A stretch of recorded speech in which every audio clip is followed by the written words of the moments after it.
রবিবার সকালে কাউরান বাজারে নিত্য প্রয়োজনীয় দ্রব্যমূল্য স্থিতিশীল ও সরবরাহ স্বাভাবিক রাখার লক্ষ্যে জাতীয় ভোক্তা অধিকার সংরক্ষণ অধিদপ্তরের মতবিনিময় সভা অনুষ্ঠিত হয়েছে।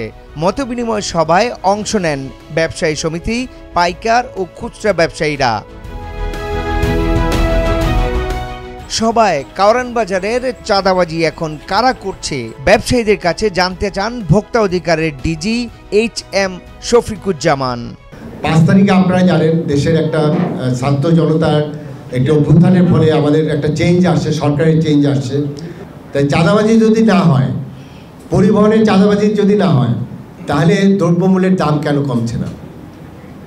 এখানে তো আরও কোনো নূতন অনুষঙ্গ যোগ হয়নি।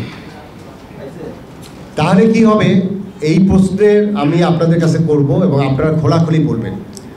তাহলে কি হচ্ছে যে চাঁদাবাজি আবার নতুন করে আগের মতো হচ্ছে, অথবা ওই চাঁদাবাজি যে হচ্ছে না তার ফলে যে দামটা কমার কথা সেটা আপনারা এই ব্যবসায়ীরা সেই সুযোগটা নিচ্ছেন।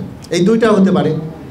অর্থাৎ আমার চাঁদাবাজি না হওয়ার কারণে আপনার দাম কমে যাওয়ার কথা, তাহলে দাম না কমলে আমি বলবো যে এই ব্যবসায়ীরা সেই সুযোগটা নিচ্ছেন, অথবা আবার নতুন করে চাঁদাবাজি হচ্ছে। 5ই আগস্টের পর চাঁদাবাজির হাত বদল হয়েছে বলে অভিযোগ করেন ব্যবসায়ীরা। 5ই আগস্টের আগে যা ছিল 5ই আগস্টের পরে এর থেকে কোন কিছু থেকে নিস্তারিত। এই তো এই কথাটাই শুনতে এই কথাটাই শুনতে থ্যাংক ইউ। আপনার বক্তব্যের জিসটা হলো যে 5 তারিখের আগে যা ছিল এখনো একই আছে। এই তো খালি মানুষ ব্যক্তি চেঞ্জ হচ্ছে নাকি ব্যক্তিও আগে? আচ্ছা ফারুক সাহেব, ব্যক্তি চেঞ্জ হচ্ছে নাকি ব্যক্তি একই আছে? না, ডাইনার দাম হচ্ছে মানে 3 স্টার ছিল এখন 4 স্টার হয়েছে।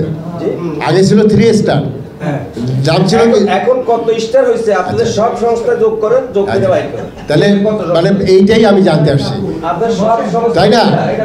এখন আমাদের মিডিয়ার যারা ভাইরা আছেন আপনারা প্রচার করছেন যে চাঁদাবাজি হয় না, তাহলে আপনি দেখলেন যে ওই একই হয়েছে, খালি ডান হাত থেকে বাঁ হাতে। দ্রব্যমূল্য স্থিতিশীল ও সরবরাহ স্বাভাবিক রাখার লক্ষ্যে প্রয়োজনীয় পদক্ষেপ নেওয়ার দাবি জানান ব্যবসায়ীরা। আমি তো ওইটাই জানতে আসছি। আপনি খুঁজে বের করেন কারা আগে করছে, কারা এখন করছে, এর উপরে ভিত্তি করে সাধারণ মানুষ যেন শান্তিতে সুন্দরভাবে বসবাস করতে পারে, ভোক্তারা যেন তাদেরকে ভোক্তাদের কাছে তারা যেন ন্যায্য মূল্যে তার পণ্যটা সরবরাহ করতে পারে, তার জন্য আপনাদের বিভিন্ন সংস্থা আছে, বিভিন্ন ব্রাঞ্চ আছে, সবাইকে নিয়ে এই ব্যাপারটাকে তদারকি করে ভালোভাবে একটা ব্যবস্থা নেবেন, এটাই সবাই প্রত্যাশা করে। আর যদি এটা ব্যর্থ হয় তাহলে বাংলাদেশ ব্যর্থ হবে, আপনারা ব্যর্থ হবেন, আমরা ব্যর্থ হবো, সবাই ব্যর্থ হবে। আশা করি আপনারা সেই ব্যবস্থা নেবেন, এই বলে আমি আমার বক্তব্য শেষ করছি। নুরুল ইসলাম খান, ভোরের পাতা।